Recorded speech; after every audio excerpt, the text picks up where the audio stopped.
Watch your step there. Yep, got it. Can't see the Thank steps you. with you. Good. Richard, 20. Yeah. Thanks for the brunch, Rich. Oh, sure. Yeah. It was very, very, very generous of you. Oh, no. No problem. Yeah, very nice place. Yeah, you guys don't mind. That's the way we keep the doors open. This is for the two of us.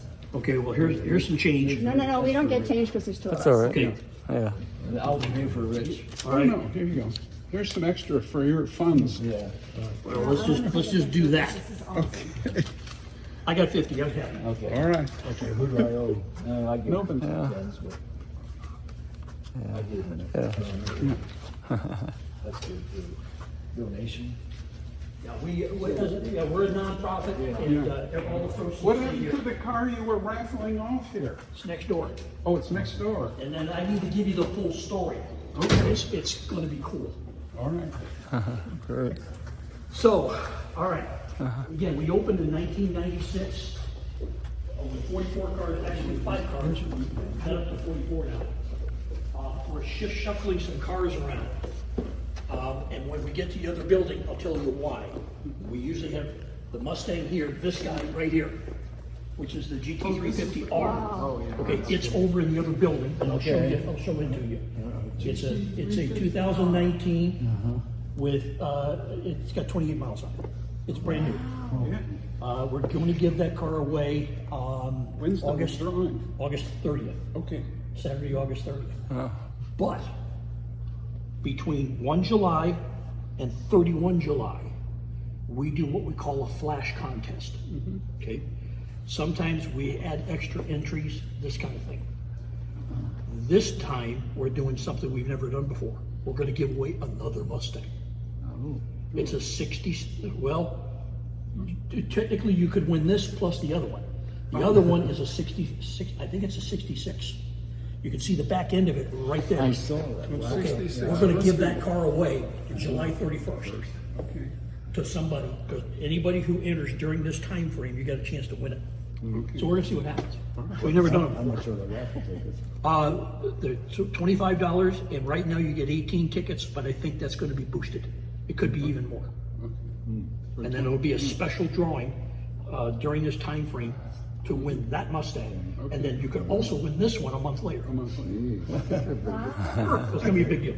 I had a 66 Mustang. Yeah. This is a 289 That's what you 4-barrel, 4-speed convertible.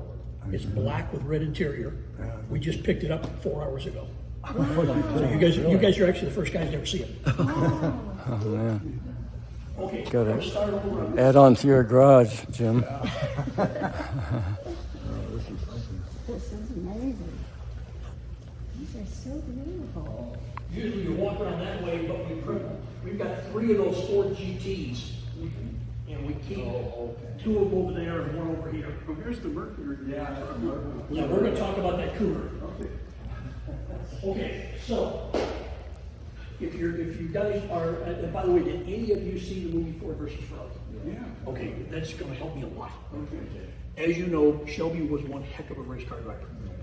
What Carroll did was he raced, and he was amazing. He won Le Mans in '59.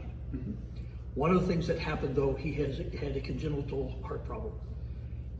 He ended up in the 1980s getting a heart transplant. And anyhow, in order to finish races towards the end of his driving career, he had to put nitroglycerin tablets under his tongue just to keep the pain level down so he could drive. It was bad shape. He finally quit in 1960. What happened from that point, he had always wanted to build his own car. And what happened was he started looking around and he says, rather than start from scratch, let's see if we can find a very light chassis and put a big engine in it. Because he was familiar with, that's where it is, the power to weight ratio. What he heard was that the company over in England, auto carrier Ace, had developed a sports car back in 1953, again called the AC Ace. It had a 6-cylinder inline engine. They used it for 3 years. It was a fairly low power, but it was a nice engine. Then they wanted to export to the States, as the English say, to the colonies. And what they did was they got a engine from Bristol, who was the aviation company at that time. And what they did was they put it in the Bristol car to 1960. So this is what we call an AC Bristol. This is a 57 Bristol. It was a race car. You can see the on-off switch in the back. Now, when they actually developed the AC Ace in 1953, this is the first AC Ace ever built. So this particular car is very rare. It's serial number 1. Notice again the right-hand drive. When they brought him to the States, they changed it over to the left-hand drive. Now, this didn't have a Shelby engine in it. The 6-cylinder inline. Okay. And that's what changed. Once it happened was the Bristol people says, we're not going to sell you engines anymore. Shelby heard about it. He knew about the car being ultra light. It had 2 3-inch tubes going front to rear, and then they had horizontal leaf springs. And what he did was he contacted Ford, conned them out of 5 engines, 2 60-Ford engines. Took one of them over to Europe, slapped that Courier inside the car because they didn't know because of these leaf springs they were going to fit like a glove. Brought the car back to California and finished it. Now, years before, he had decided that if he ever got his own sports car, he was going to name it a Cobra. That was the one thing he decided on way ahead. But then when he started putting things together, he says, you know what I'm going to do? I'm going to serialize it. I'm going to call CSX, Carroll Shelby Experimental, and I'm going to start with the number 2000. The next one's 2001, the next one 2002, ad infinitum, however it worked out. He had no idea how many of these critters he was going to sell. So the first car was CSX 2000, which by the way is right over there. I'll show you in a few minutes. Okay. Okay. The original one. Yeah, we got it. Oh, this collection's second to none in the world. Okay. So anyhow, they started building the cars. Now, for example, this particular car we actually just got this car. You see the second picture down, Otto Whirlin. Otto passed away here about 3 years ago. His family decided to sell the car. One of our collectors, because all of these cars are owned by different collections. He found out the car was for sale, he bought it. He said, let's just put it in here. So anyhow, this car was one of the first cars sold in Colorado. It was a Cobra. It's a really pretty car. It's got the little 260 in it. Anyhow, they started building these critters. Now, this particular car, I'm going to go off my usual thing because I'm going to talk about this guy. Sure. We had a very nice lady come in here about, have you guys got time, by the way? Am I going to rush you? You okay time-wise? 90 minutes or so? Oh, yeah, it may even go a wee bit, depends how Gabby is. I think the women are going shopping. Okay. Well, that's dangerous. This particular car was interesting. We had a lady come in here about 2.5 years ago, and she said that she had talked to her dad, and he was doing very poorly health-wise. And what he did was bring all the family members together, and he says, look, guys, I'm going to he was a real estate tycoon, and he says, I'm going to tell you what everybody's getting when I pass, because he had done the will. He announced to his daughter she was getting this. So this particular car was, this particular Cobra, she knew about. The car, once he passed away several months later, they went through the whole will procedures with the probates and all the rest of the stuff they got to do. It ended up, yes, in fact, she got the car. It was in a storage unit just south of the Canadian border, completely uncovered. It was nasty. We got permission to bring the car down here. Our operations director over here, you'll get to meet Doug in a few minutes, had a chance to clean up the car. We got it roadworthy for her. She wants to be able to drive it to car shows. What we did not know, when we got the car, it was $1 million car. Once we got into the car, we realized that it was one owner. He bought it new in '64. The car only has 11,000 actual miles on it. It is probably, if this went up for auction, would be about a $1.6 to $1.8 million car. Yeah, this is a sweetheart. What What engine does that have? 289. This has the 289. Right. They morphed from the first 75 Cobras had 260s, then they went to 289. Then, of course, they morphed to the 427. This is a 427 Cobra. Right. This is a 1.8 to $2.1 million car.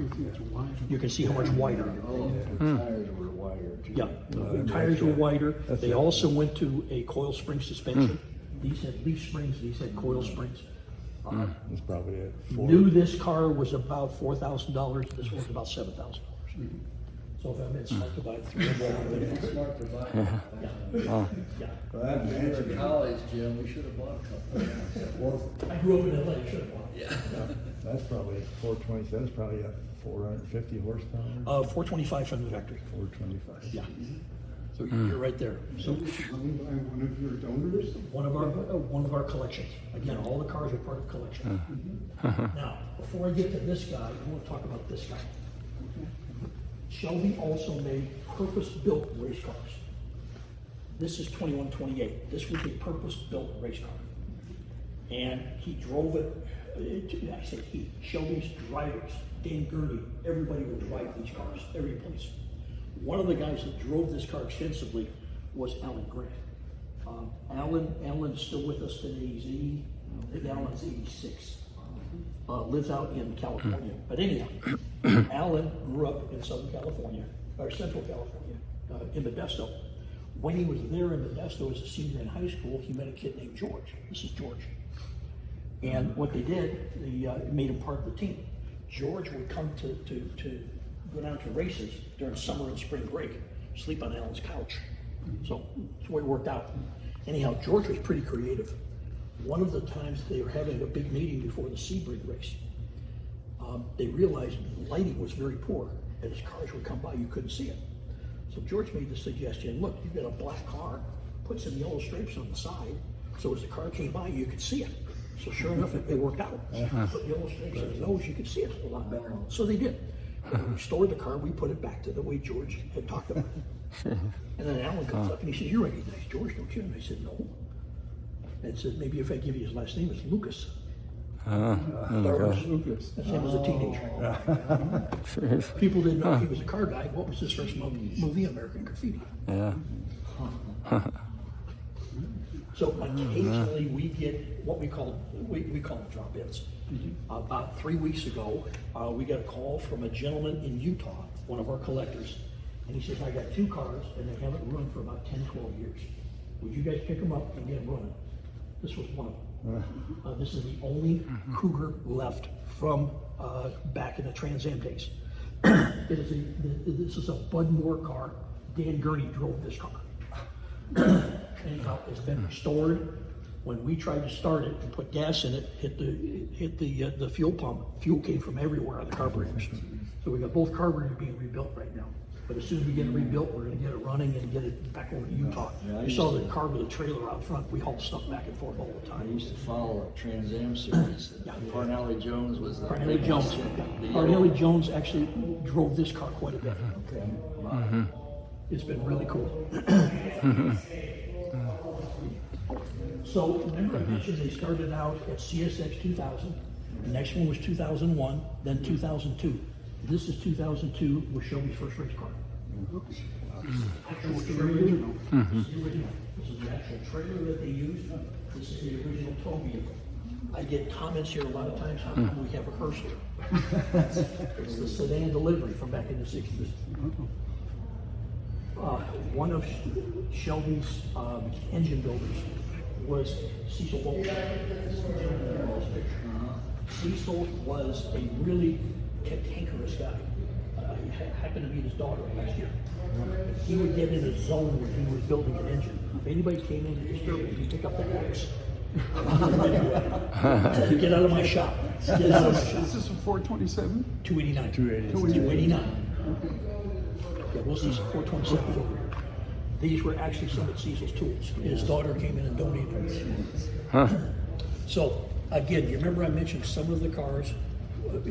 Most cars you went to dealers and you bought them, but then they still made purpose race cars. These are all 5 purpose race cars, but specifically to race.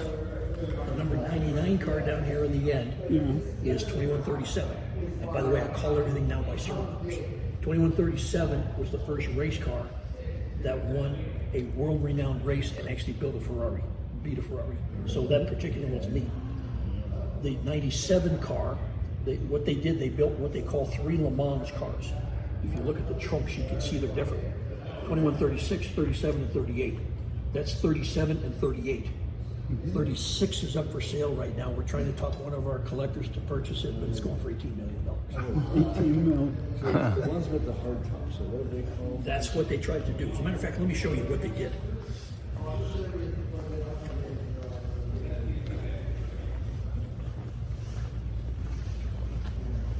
You see how big this trunk is? Okay, now, take a look at these. See how small? So what they did, they modified it, put it back into the car. And what they did was they built 3, and then people who were racing says, build 3 more. Shelby called them replicas. These 2 are original, this is a replica. But so there's 6 cars out there. There was only 3 hard tops. We've got 2 of them. Or they probably wanted the hard top just because. A little bit better aerodynamics for top speed. Yeah. Everything was tied to speed. Plus probably quieter. No. Strictly Still aero noise. performance. These things, when you get in them, it's just deafening. Oh, okay. It's deafening. Look at that. Fuel tank. Yeah. So, like, there's no kit cars here, right? This is all No, everything's original. So, you know, all these people making these kit cars, Yep. obviously. We get Those are expensive. 5 to 10 people a week come in, and I say, that's a nice car you're building, but we have everything here original. Everything's original.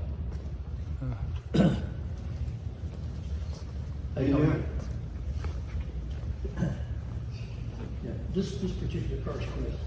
As a matter of fact, the driver, he actually owned this car for a while. Alan came in, he said, yeah, he says, so the driver, one weekend I bet it. I said, what do you mean you bet it? He said, we had to put a new body on. His whole body's hanging up there against the wall. So this is CSX 21. 21, 28. So it's 128 months after 2000, so it's actually 129. With the yellow stripes. That's what George thought. George. So these 3 cars here are what we call the 289s, the 4.7 liters. Okay, they're very fast cars. They're very low balance. Right. Then they went and up they built right at 1,000 cars. 2/3 of them were 289s. 1/3 were 427s. So that black one back there is a 427. These 3 here. Well, these are the engines. Yeah, see, this is a 427. These 2 are 289s. This one here, we pulled the distributor cap off because we wanted to show the dual point distributors. But we put this back in, this thing's ready to run. Oh, this is the same engine that had in the Mustang. Yeah, original Mustangs came with 289s. Right, 289 high performance, a solid lifter. Yeah, you hit the K code, A what? what they call the K code, 271 horsepower. That's what. That was a rust colored car. Yeah. You bought that from the. I bought it when I worked at Ford. They had a used car lot. The I'm sure executive, you had a K code. the executive drove it for a year, and then they put it on the lot, and I bought it. And yeah, it had the dual point. Yep, you had a K I code. drove that Yeah. car. So there was a gentleman in here this past weekend. He had completely restored a K code car. It's going back to a car show in Kansas. Just to make you feel bad, it's going for $135,000 to $150,000 now for a K code Mustang. Oh, man. With that engine you had. I got married instead. Yeah, I think about your car all the time. Let me show you the one. Again, these have got the big 427 7-liter engine in them. Now, what they did was the Shelby of those 350 of these 427s he built, he did some of them on what we call semi-competition. And these were purpose-built race cars, came from Shelby, that people continue to modify even more. These 2 here are semi-comp cars. Then what Shelby did was, let's build 23 of our own that are full competition of the, and by the way, these right now are going for $3.5 million to start with. Okay? Then the full competitions, they built 23 of them. This is the last one. Wow. This particular car was restored by probably the best restorer. Design, crazy. It is, it's actually, I'm hearing going to Pebble Beach in a couple of years. This is this car here. What they have is they have a big, the Concours d'Elegance is the car show where you get the trophies and we'll talk about that some more in a minute. But this particular car is going, they have different competitions that go on, but this one's going to go back here in a couple of years. This is probably a $6 to $7 million car. It's got 1 mile on it since restoration. These are aluminum, The bodies, well, good point. What happens, the bodies are all aluminum. You see the body hanging on the wall. Okay, that's the body off 2128. That's the one that Alan bent. Okay, if you put the hood on, we got the hood off and the trunk off. If you put the hood and the trunk on, the weight of that body is 58 pounds. My God, it's The biggest nothing. reason we have these up, lean against the car, you did it. right. It's so thin. What is like that? What's the weight on this car? Gross weight. Probably for the 427s about 2,500 pounds. Yeah. So For the others, it's all they're engine. probably 2,000. yeah. So you got a really good power to weight ratio. Oh yeah, power to weight ratios on Now, site. these are all made in California? Correct. Well, the chassis were actually built in England, shipped over, and finished by Shelby. Okay. How do they form the aluminum? They have presses or? They've got just all the bodies came from England. They had people over there, the craftsmen over there built it. Yes, sir. And they ship it over here And then they finished. assemble it. with the Ford engine? Yep, all the good toys. Now, this guy back here, the 2019, pardon me. A couple of Shelby's mechanics and technicians said, you know, drag racing in Southern California is a big deal. Well, this was an early car, 2019. So what they did was they built a drag race car. They called them the Dragon Snakes. They built 5. This is the first of the 5. This one was used extensively in movies. Elvis drove this car extensively. It's a very, very fast car.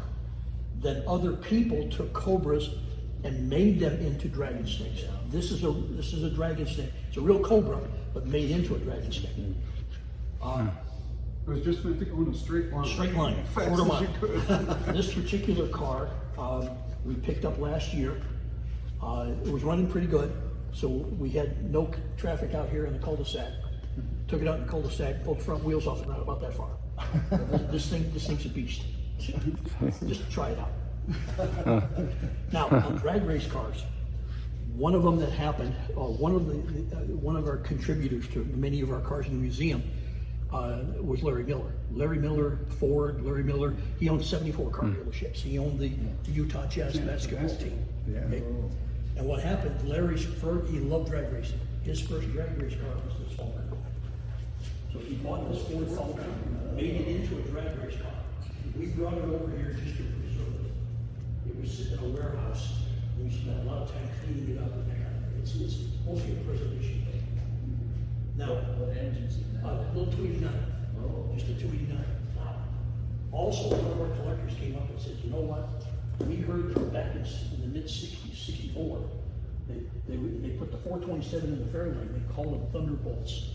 This is the finest Thunderbolt on the planet. They built about 110 of them. Half of them had automatics, half of them had manuals. This one's got an automatic. But look at the size of the engine of this thing. It's huge. Okay? When we start this thing up on occasion, the concrete vibrates. What are these big tubes for? Air, the That's the carburetor. intake? Yeah. And it comes in through here. Now, they want to make this thing light as possible. The seats are out of an Econoline van. The back seat is nothing but a shell. It has one windshield wiper, no heater, no radio, anything to save an ounce. The bumpers are aluminum. They pick them up by your fingertips. There's nothing there. But this is, right now, of the Thunderbolts, this is probably the nicest one in the country. Love it. The simplicity of the interior. God. What happened was, Shelby got a call. He got a call from Ford and says, Ford says, Shelby, we want you to spoof up the Mustangs. Shelby said, I don't want to do it. Shelby, and then Ford said, you don't understand, you work for us. So what they did was they hired one gentleman to basically put the whole program together. There's a picture over here against the wall. The Chuck Cantwell GT350 project engineer. Chuck Cantwell was here yesterday.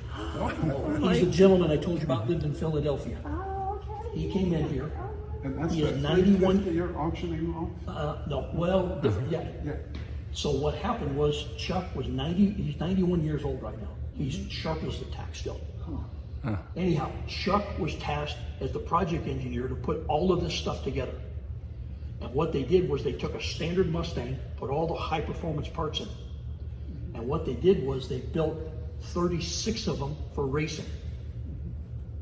And what they had to do was build more into what they call, is get them homologated. Because you got to build X number of cars to enable to race them. So they built a whole bunch for street use. But the 36 of them were the particular ones. Now, what they wanted to do, because they had to build all these extra cars, they said, let's take one car, let's make it look really pretty. Let's put all this stuff on it, and we'll take it to car shows around the country. This was it. This was the display car. So they put Weber carburetors on it. They made the engine bay real glossy and made it look real pretty. Okay? We have folks in here that say, well, that's not the right color. Yeah, we know it, okay? This. So 65, again, they were interested in these 36 cars. Yeah, I think it was about 60, let's see, 66 time period. Ford got into racing in this particular model. With that one. See the airborne one? Yeah. That's the Flying Mustang. I was at the University of Detroit and was a local officer in Society of Automotive Engineers. Yes. And we got Ford to drive one out for display on campus. And it was a race car driver for Ford. I don't remember his name, but he took us for a ride around the streets of Detroit. That must have been a kick. Real quick. Oh, these cars are fast. Yeah. These cars are fast. That's amazing. Slides around the corners. Oh yeah, the whole bit.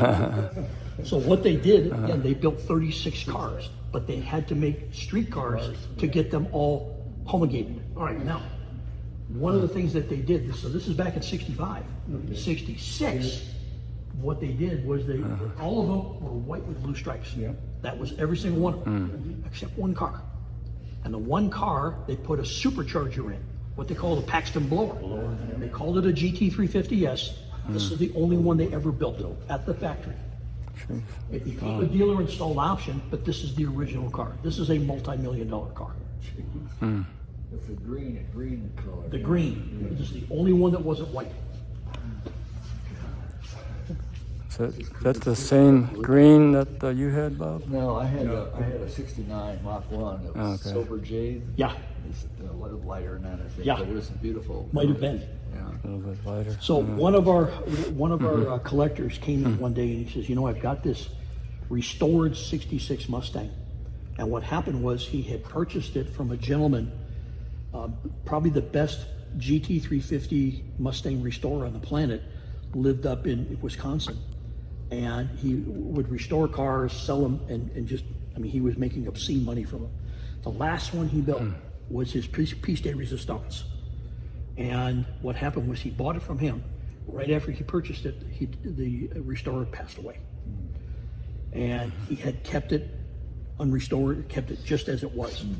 He said, I gotta have people have a chance to see it. So this is a 66 completely restored. It is as accurate a car as from 1966 as you can have. If it ever went into a competition, this is what we call a 100-point car. This car is amazing, and we could not leave it out of the collection. It is so pretty. It is absolutely pretty. Now, what they decided to do, because all of these had the 289 engine, 67 they came back and says, we got to put the big engine in it. They called it a GT500. And this is the first GT500 ever built. By the way, Chuck Cantwell was here yesterday. The question came up why they called it a GT350. And it just so happens Carol Shelby and a couple of guys were sitting inside of a building one day trying to decide what we were going to call this thing.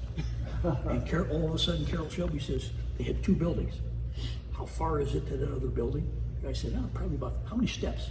He said, about 350. Good, that's what we're going to call it. That's from Chuck Campbell.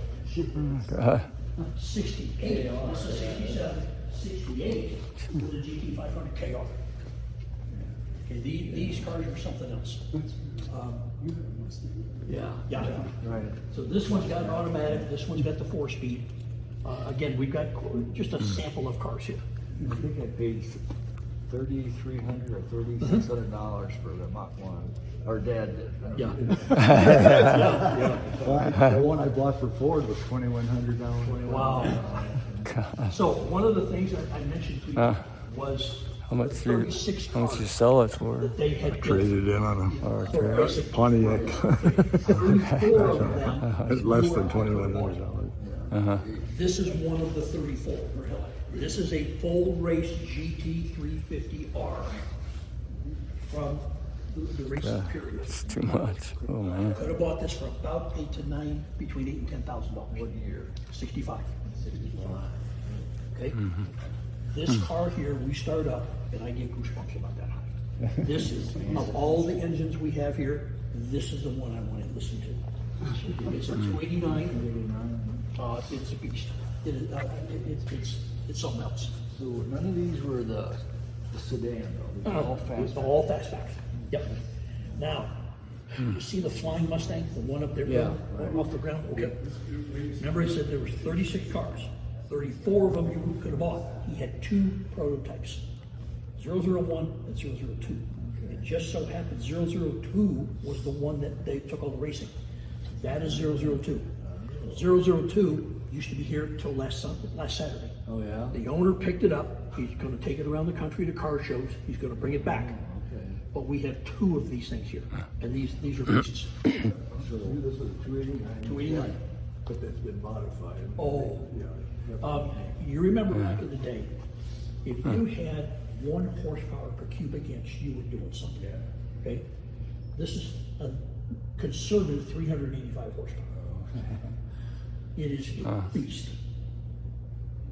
But it's a 289. Okay, now, the creme de la creme. Oh, you guys haven't seen anything yet. Yeah, well, no, we don't have it online, Chris. We got it right here. Yes, sir, you bet. We'll get to that. We got t-shirts, right? T-shirts and sweat and hoodies, that kind of, yeah. These are the most popular. Oh, are they? Oh, yeah. So here's what happened.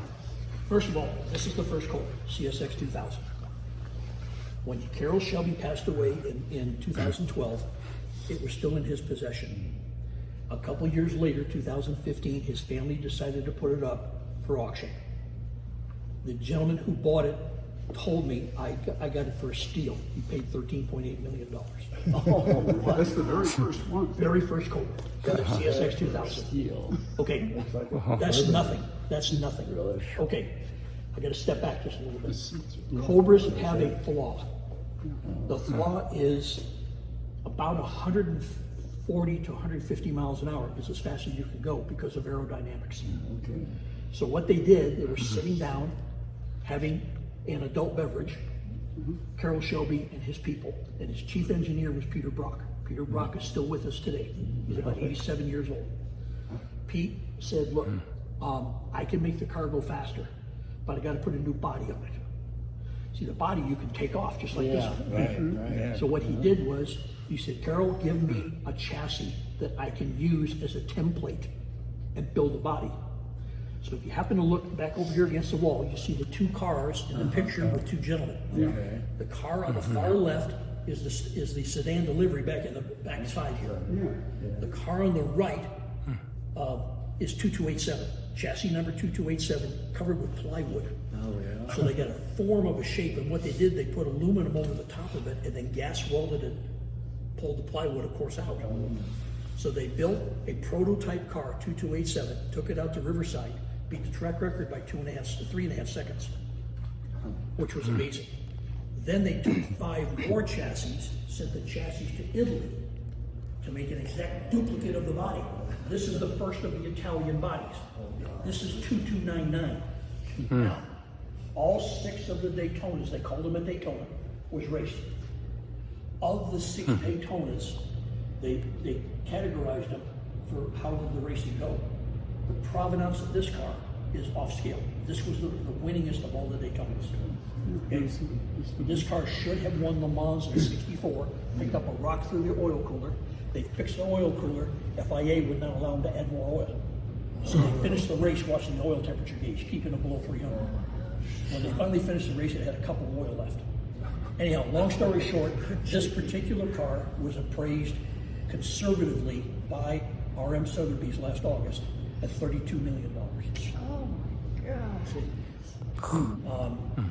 There is a high-end automotive. Elon would buy all of This is them. going to be the start Instead of of the Octane next money year. left Money over. left. Yeah. So, same chassis with a different body. Yep. And by the way, these cars would go 140, 150. These would go 180. It was so much slicker. But the engineer was Peter Brock, and Peter Brock's still with us today. Lives in Henderson, Nevada. I know him well. Very, very prominent name. Very prominent name. Yep, all of them. I love It was still So back in beautiful. 66. Yeah. We're gonna see some stuff over here. that design. Ooh. Now, that brings me to 2345. Okay, if you look at this car, you say, boy, this thing needs a polish job. Okay, it needs to be cleaned up. Here's what happened. Shelby built 5 race cars that he took to Europe in '64. He built them specifically to race in Europe, following all of their regulations. They called them 289 FIAs. 3 of them were destroyed literally as soon as they got one in wrecks. Number 4 was destroyed or bent up pretty bad, and then, since then that car's been rebuilt. 1 car finished the entire series and ended up winning the championship, 2345. This is 2345. So that one's seen a So lot. just a little, yeah. So what happened was the car came back to the States. It was put inside of a storage unit and forgotten about. Now, it just so happens this particular car has the original engine from '64, the original tires from '64. Our curator owns this particular car. What really made it special was in 2012, the owner, Steve, got a call. Would you please bring this car to Pebble Beach? We're going to have at the Concours d'Elegance all the race cars from the 60s. Every year they have a different theme. But 2012 was race cars. So they asked Steve to bring the car back. He brought it back and took every award that they had. So this is the grand prize winner from Pebble Beach in 2012. The trophies go right back over here, just some of them. Now, the car, again, I've got to tell you about one of the things. If you come on over here, you can see it. One of the things that got the judges completely blown away. When they got this car over to Europe racing, they would bring other mechanics in to help on occasion. The mechanics all worked on 4-cylinder cars. They could not remember the 8-cylinder firing order. So they wrote it on the back of the hood in chalk. The chalk is still there. That's how original this car is. Oh, it's this car. If we have a car in collection that's priceless, this is it. 2345 could be the most valuable. It is the most valuable Cobra on the planet right now. Even more than the Daytonas. That guy Phil Hill drove this? Yep, he sure did. We had many different drivers drive this car. Bob Bondurant loved this car. This was Bob's favorite car. It's just, Everything just fit and worked so well. Now, a little trivia. You guys saw the Ford versus Ferrari movie. Right at the beginning, Ken Miles is banging on the trunk because they can't fit the suitcase in. You wonder where they got the idea? Make the trunk. Let's go. When yeah, you see the little bumps right here. This is why they had to put them in. Oh. Now, one last thing. They got over to Europe, and they had specifically built this car to race overseas. And what happened was the judges said, a racing official says, you got 2 violations, we're not gonna let you race. Number 1 was the suitcase, you couldn't put it in the trunk. The second one was, they said, you can't race the car because it doesn't have a speedometer. And Shelby said, what the hell do you need a speedometer? And they said, you must have a speedometer.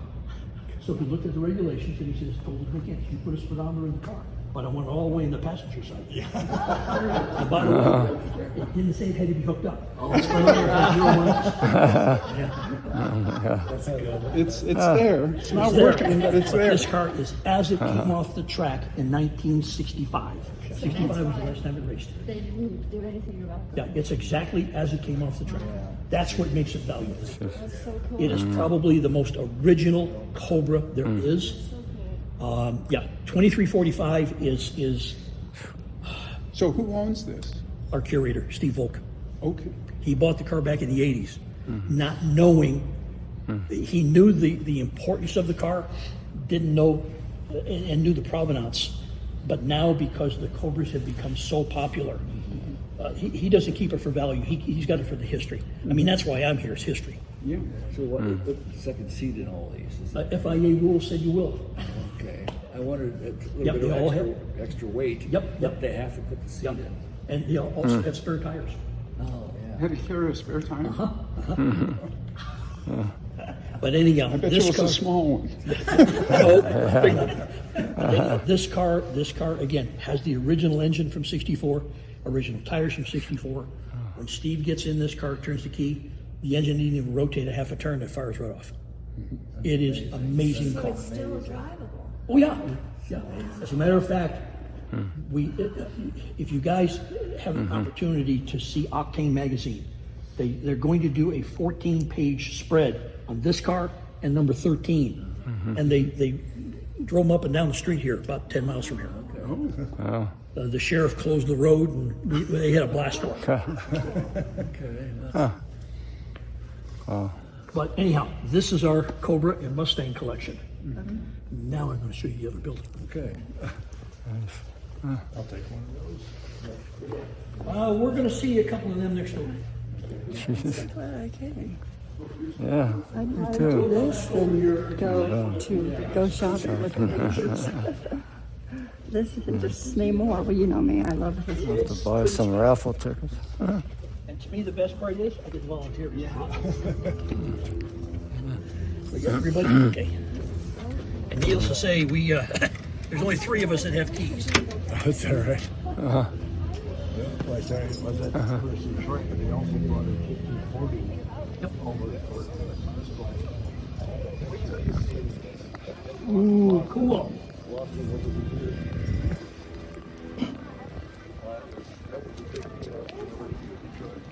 Yeah, all of that. 60s. We're going to go in this way, and we're going to come out through the garage. Okay.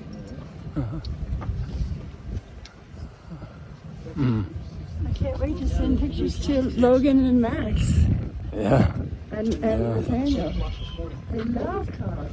They just got at 7 o'clock this morning, that 66 Mustang. Okay, so here's what happened. We opened this building in 1996 across the street. This one we opened actually a year ago yesterday. It used to be a plumbing company. We gutted the building, spent an obscene amount of money on it, and it turned out pretty amazing. You could just auction off one of your cars to cover the cost of it. Well, a little bit more to it now. I'll show you why. Anyhow, this is a Boss 302 engine. This is the 427 that would be in a GT40. Okay. As you see, 200 to 550 horsepower. Now, at the end of the Down to 550. right down to 550, lower the compression ratio to make them last longer. Okay. Now, at the end of the movie, you saw Ken Miles was killed in that terrible crash. These are the doors out of the Miles car. Part of the structure of the car. Spare helmet, spare goggles, that is his jacket. That's a bust of Ken Miles that we had made. Of course, this is a picture of Carol Shelby. His ace, behind the scenes person, his chief engineer, the brains behind and the hands-on guy was Phil Remington. Phil was just, Carol Shelby says, I was nothing without Phil Remington. Phil was the genius behind it. Now, one last thing in this picture. 67 Le Mans. They, because of how the cars were constructed out of honeycomb, and I'll show you the honeycomb, what happened was the box would get a little bit of flex and they broke all the windshields in the J cars. So prior to the race, they flew new windshields over to the cars and they're installing them here. This is the night before the race. The number 3 car, the second one in line, they have back here. Now, the red boxes on the side are how they carried the wheels over to Le Mans. See these boxes? Not copies. Those are the same boxes with many of the symbols. And it's, you know, everything here, like a kit car, we don't do none of that kit stuff. Everything's original. But all the little bits and pieces here, everything's the same. Think 2 guys could lift that box, so they got the handle, I guess. They're all. Yeah, right now, they are very light, but right now the boxes are so fresh. They're 70 years old.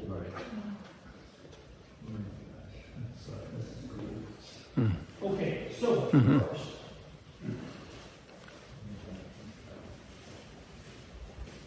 And we spent an obscene amount of money on this building. This is a GT40 Mark III. They built 7 of them. There's 2 in North America. This one, the other one's in the Peterson Museum in Los Angeles. This is a 2006 Ford GT, a 2017 Ford GT, and a 2022 Ford GT. You can buy one of these used today for about $500,000. You can buy one of these used for about $1 million.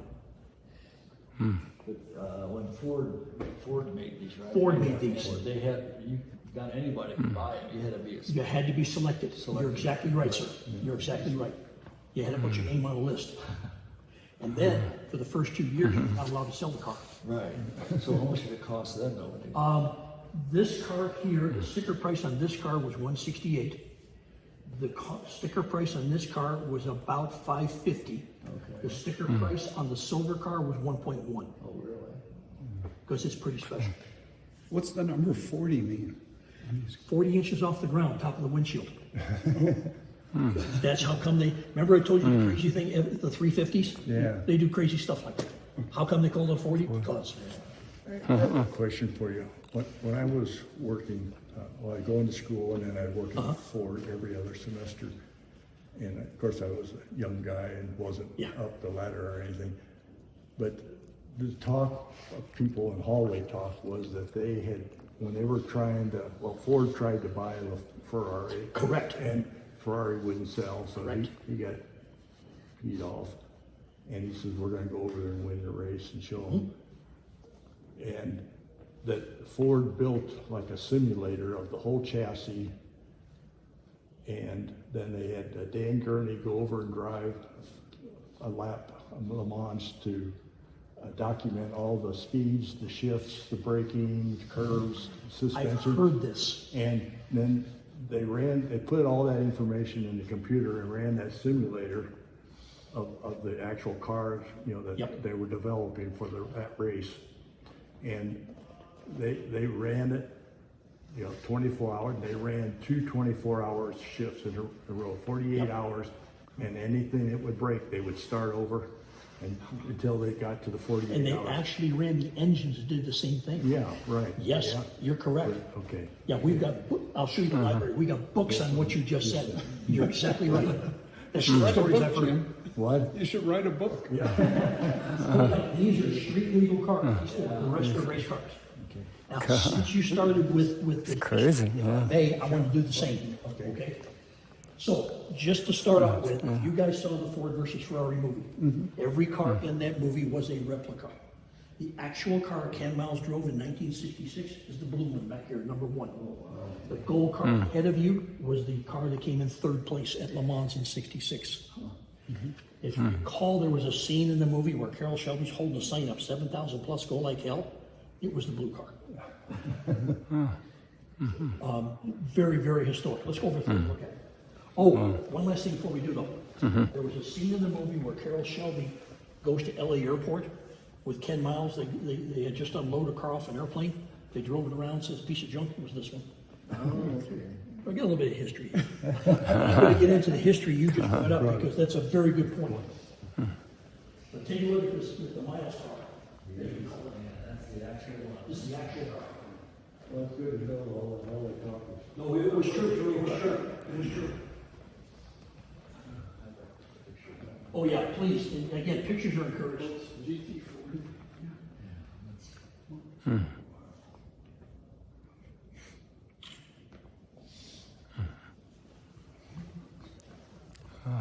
Amazing.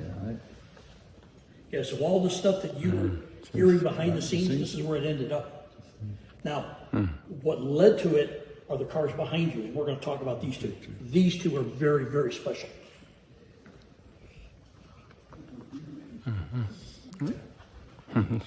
These have 427s, these have 289s. Okay. Now I have to watch So, this movie. here's what occurred. Ford Yeah, put by yeah. Ferrari, you're exactly correct. Ferrari told them to take a long walk off a short pier. What happened was, the Ford people said, you know, we feel the technology is getting away from front engine cars. It's going to the rear engine cars where it's more balanced.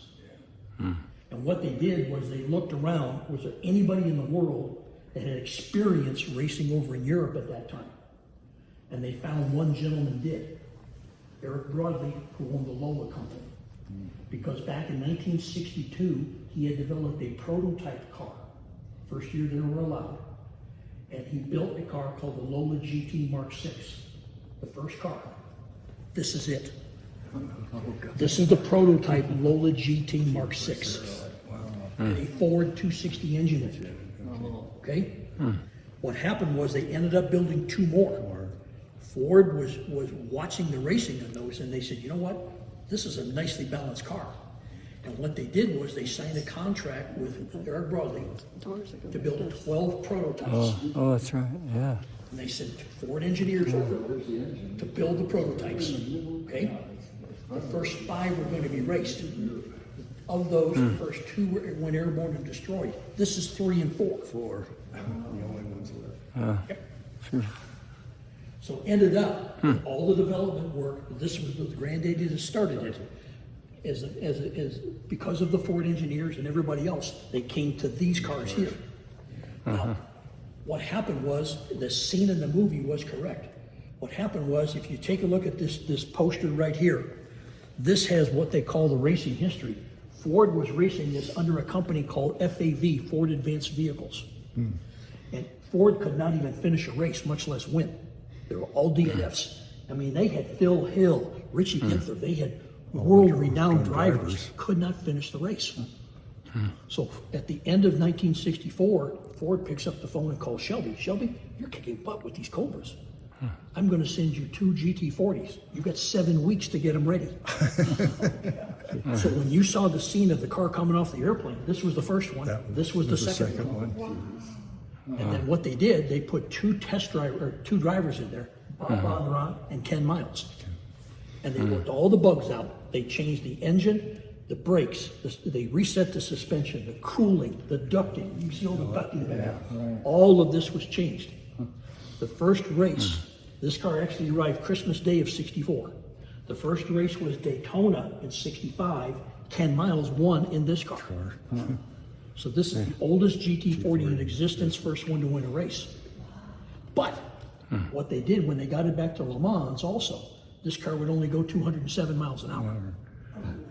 And what happened was Ford said, that ain't fast enough. Let's put a 427. And that's what morphed into this. Now that other blue one over there, is that? Yeah, we're gonna get down there and talk about that baby. So these two are 1966 cars. So again, Ford was thrilled because he won Le Mans 1, 2, 3. So the scene in the movie was correct. He won Le Mans. One of the things that was happening though, during the time for the 66 race, the press was treating him pretty poorly. I don't know if you guys heard about it back in your studies. But what was happening was the press said, hey, you're winning in all these races, but these chassis are all built in England. Notice the right-hand drive? Yeah. They put the shift lever over by the door to assist the driver, but they're all built in England. So back in 66, 65, 66, they said, let's build our own chassis. So they brought aviation engineers together, all the Ford engineers together, they brought everybody together, and they said, what's the technology at that time? The technology at that time was a substance called honeycomb. Come here. You probably heard of it. In aerospace. You bet. That's what happened. They brought the aviation. I'm aviation trained, right? So, so it looks like it's corrugated, and it's all held together with a bonding agent. The bonding agent is actually the core material from bowling balls. It's made by Brunswick. Okay? It comes in 4x8 sheets, and what you do is you cut it, you bend it to the shape you want. Then what you do is you put a thick resin on the outside, you put angle aluminum, you put rivets in it. You see the rivets on the side of the car? Yeah. Then you put the whole thing into an oven called an autoclave. You cure it. The strength is the resin. Bill, wait. Yeah, oh, yeah. You know. Yeah. Bill, wait. Pass around. That's real. That's life. So that, Here's the chassis of this car. Oh my gosh. Then you put a Really fiberglass light. body on the outside. Oh, God. That's amazing. 67. These cars were built in 66, raced in 67. Jeez. how much really money did incredible. you spend on it? It was, there's stories that it's obscene, what he spent. Obscene. So what happened was, Henry the Fourth Second, the Deuce. So here's what happened. They took and they built 12 chassis. 10 miles was killed in the number 2 chassis, J2. Then they finished number 4, 5, 6, 7, and 8. They intended to race in. 9, 10, 11, and 12 were finished after Le Mans. So they had basically 5 cars to deal with. And what happened was they decided, Le Mans is in June. There was a race before that, Sebring. So let's take the number 4 car, chassis number 4, to Sebring in 67, see whatever bugs we can work out. They said, let's select 2 drivers named Mario Andretti and Bruce McLaren. And they raced at Sebring, cleaned everybody's clock with this car. This is number 4. This is J4. Then they took 5, 6, 7, and 8. They ended up working all the bugs out with this guy. Then they took 5, 6, 7, and 8 to Le Mans. Number 5 won the race. It's in the Ford Museum back in Dearborn. Number 6 came in 4th place. Number 7 and number 8 were involved in an incident, did not finish. But Ford won with number 5. He did this and he says, I'm done. That was it. That was it. That was it.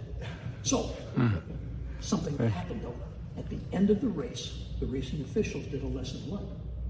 And they realized that during qualifying, at that time, the Mustang Straight was 3 1/4 miles long. Mario Andretti took car number 7, J7, and put his foot into it. And there's 2 stories. The lower was he was clocked at 232 miles an hour. The upper was he was clocked at 238. And the racing officials, the French, went nuts. Okay, this is number 7. This is the car he did it in. How fast? Low end was 232, top end was 238. How long was it? 3.5 miles. 3.5. He put his foot into it. So what happened was the French came back and said, don't ever bring this thing back here again. Because at that time, the people would line the track.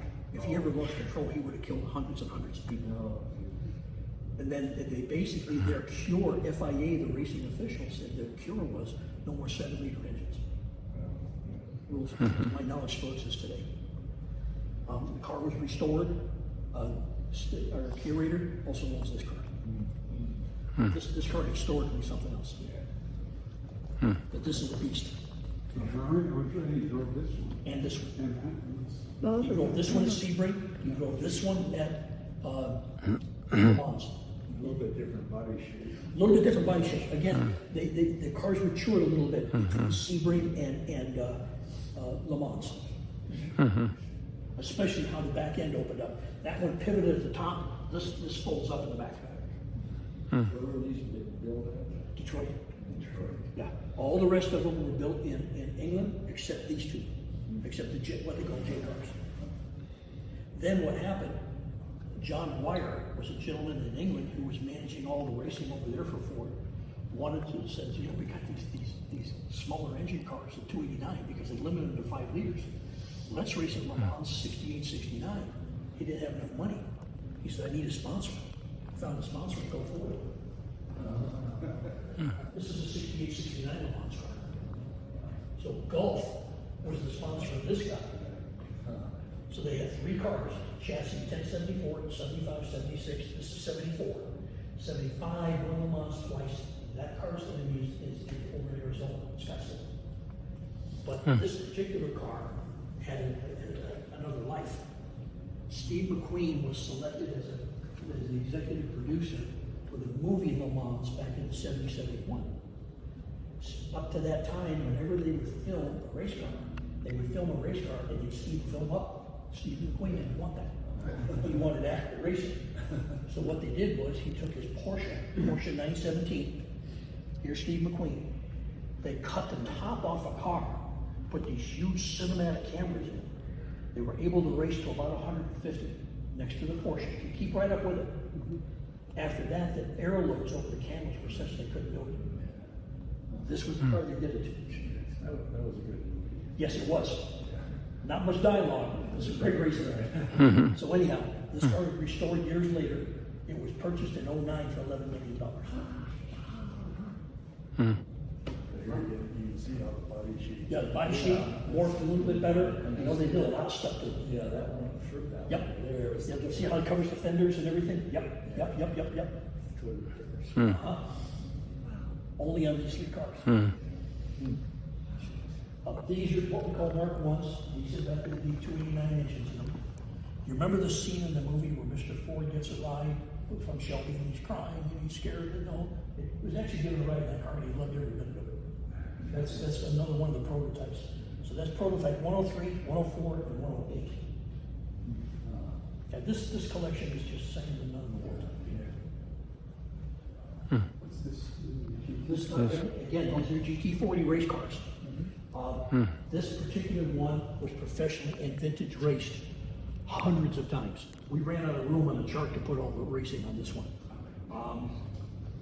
Brian Redmond loved this car. I must show you though a flaw. They would come into the pits and the inside cabin temperature of these cars, it wasn't unusual during the summer to be 100, 125 degrees. You see that little bump? Let's see if I get my light working here. There it is. You see that little bump right there? Okay, that bump covers the water pump of the engine. And what happened was the engine was right in back of you, and it's just screaming at 7,000 RPM. The driver was sitting inside the production oven, cooking. Oh my God. The driver's leading against the engine. Yeah, it's hard to comprehend. What you would feel driving something like that, because it's so light and so powerful. It is. Nowadays, at Le Mans, you have 4 drivers. They have 2. I mean, talk about something else. And no electronics whatsoever. None. The only electronics in these cars were the headlights and taillights. Pretty cool. I was just reading an article about the B-2 bomber. Yes, yes. A Ronville. Some of their missions are over 30 hours and this pilot sitting. There's two groups of pilots that swap off. Yeah. Then they hit probably 6, 7 tankers. I'm retired Air Force, so I'm pretty familiar. Well, I worked for the Air Force. Did you? Cool. Right back? Yeah. 49 and 50 pistol. 4950, you were at 4950. of the detachment one. Oh, well, Do we see your library? well, let me tell you the story on it. Come on in. By the way, I got to tell you a little bit more about this car. This was the Lola? This is the Lola GT Mark VI. This is the prototype. It's owned by the gentleman with the yellow car with the stripes, where George used to sleep on his couch. Hey, this is Alan Grant. Alan's still with us today. What he did, he went over to Europe, racing for Shelby, and he bought the car for $3,000 in May of '65, minus engine and transaction. Brought the car back to the States. It was, people knew it existed, but nobody had seen it. He finally took it out once or twice. Ended up in 2017, he took it to the big car show Goodwood back in England. You can see the sticker on the side of the car that went to Goodwood. At the end of 2017, the car came back to his house. He currently lives in Palm Springs. Was brought into a warehouse, covered with plastic, put up on top of a lift. He called us about a year ago and he says, you know, nobody's had a chance to see the Lola in a long time. When do you guys come fetch it? Keep it for a couple of years. So that black trailer right there, we took it out, picked it up, and here it sits. You'll love this, 1,440 pounds. It raced twice and they had to put almost 600 pounds of ballast in it to hit the minimum weight. I'm sure it looks weird, that blue. And that's, it's out of a Chrysler. It is. Chrysler products back in the early 60s had that fabric as an option. Oh, Come on in here, you guys ready for this? This is for a banquet.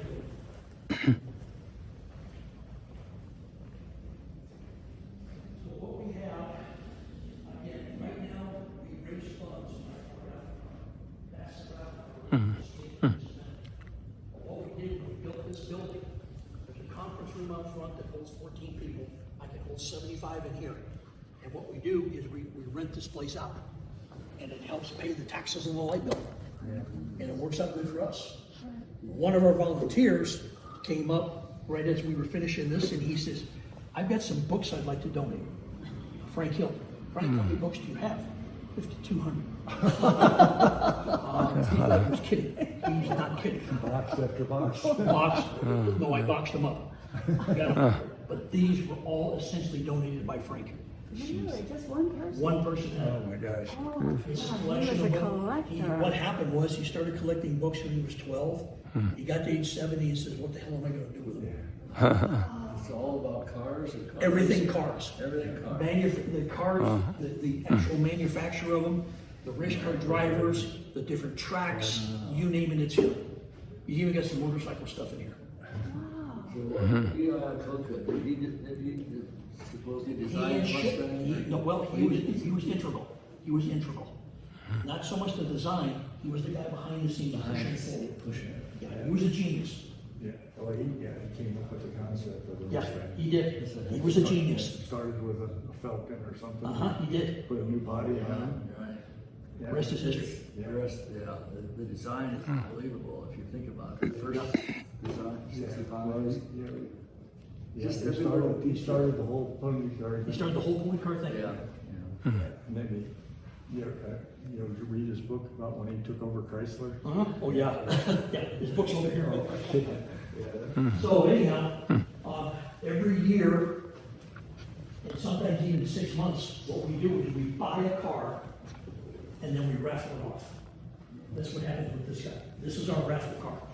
So somebody's gonna win this car. We pull a number out of the yeah, hat. I'm ready to buy some stuff. You know, if they're here, they're driving away. The car's got 28 miles on it. It's brand new. Oh, it's a sweetheart. Yeah. It is a GP350R What's the R is racing. the Let me grab this real quick. Close to 10. Picture of this and tell. Yeah, we can, yeah, we might win this. How long will it take you to get here?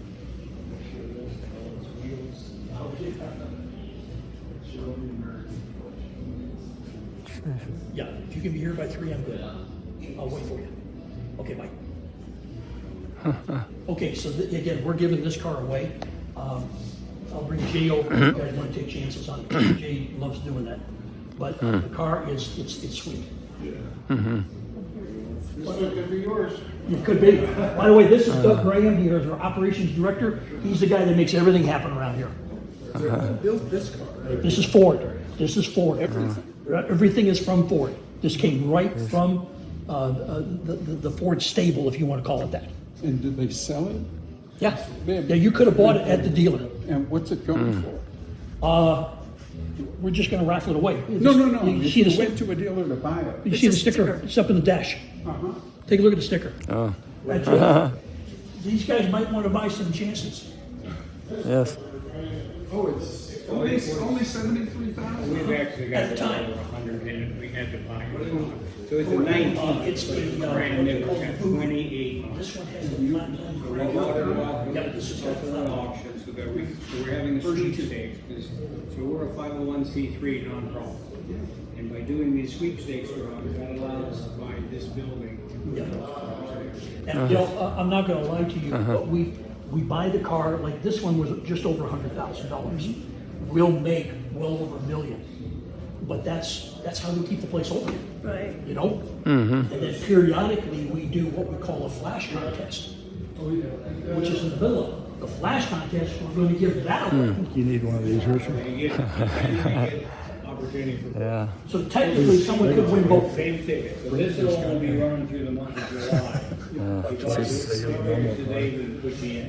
So at the end of July, they're going to give us our away to somebody that Shelby builds cars and modified. you will not lose your opportunity to win this one. You win one or all. If you're lucky, and our donations are $25. So what year is this one? We have all kinds of. This is a 2019. The gentleman had it in storage. We conned him out of letting us buy it. It had 28,000. I know. It's never been fixed. Oh.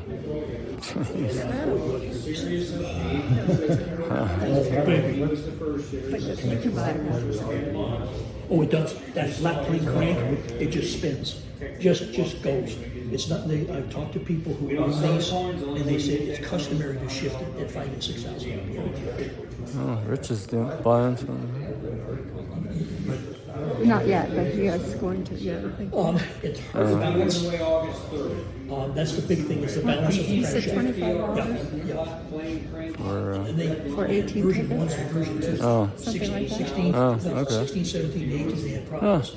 19 and 20. Oh, better chance than a lottery. 6 feet. It was listed for 72.5. We can take care Wow. of that. Have a Drawings August 30th. It's like average cost of a car these days, Yeah, like 70 or something. can't comprehend how smooth this thing is. 100,000. It's only 526 horsepower. Only. But you know, it's only today they put superchargers. Can, This is great. Look great. Not my style. Probably. His Probably. style, but not Well, there you mine. go. We'll put you in this. gotta keep ahead of those. We just got this car in here like 5 hours ago. It's a 66. This is 65 or And we're giving 66. that one away. If you buy tickets for this one, you automatically get entered in that one first. For that one, okay. This one you're about to walk in the back and see. Yeah, tough choice. Well, no, You get both. You know, if you're really lucky, you can, because if you win that one, you're still in the contest for this one. Oh, okay. the tickets? So they start at $25. 25. You get about 20-some tickets. We got a 30% bonus going on. $50. We throw in a set of coasters. They go in the cup holders. Believe it or not, they fit. $100 donation. We have a challenge coin collection. That's a series of 8.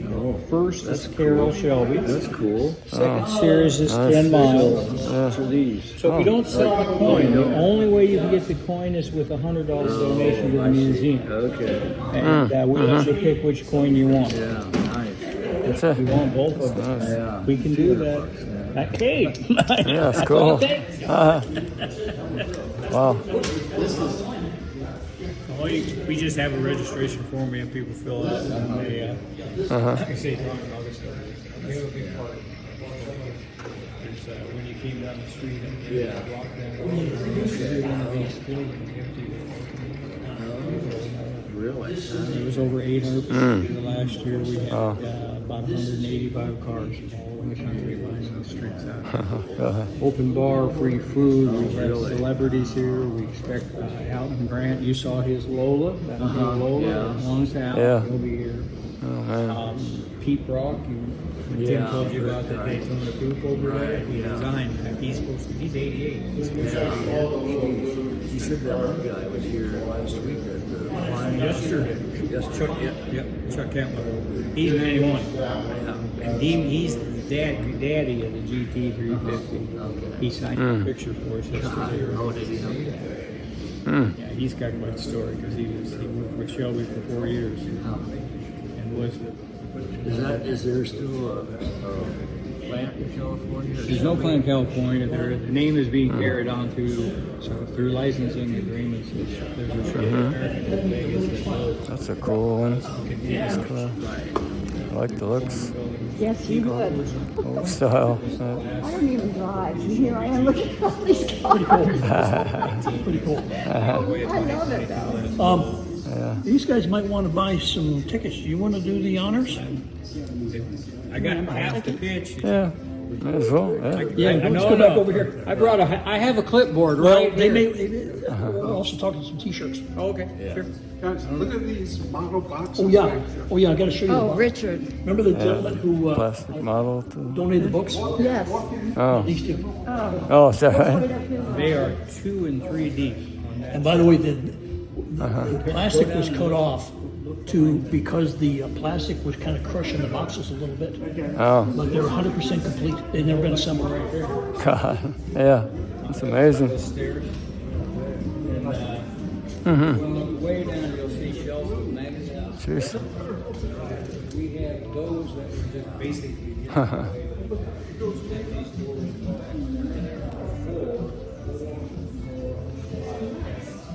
full.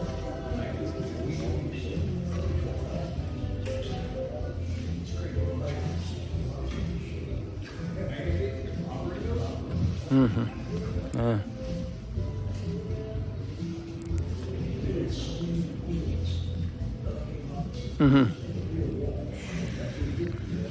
Yeah.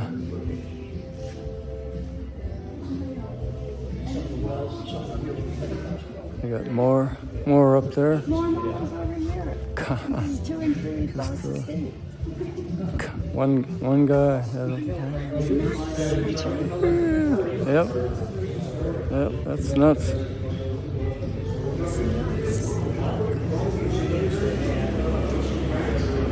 Well, I think you need to buy a raffle ticket. Just to, Yeah. that's right. Yeah. And it's going to a good cause. I mean, this is a great museum. I mean, I think it is. Yeah. I don't even drive.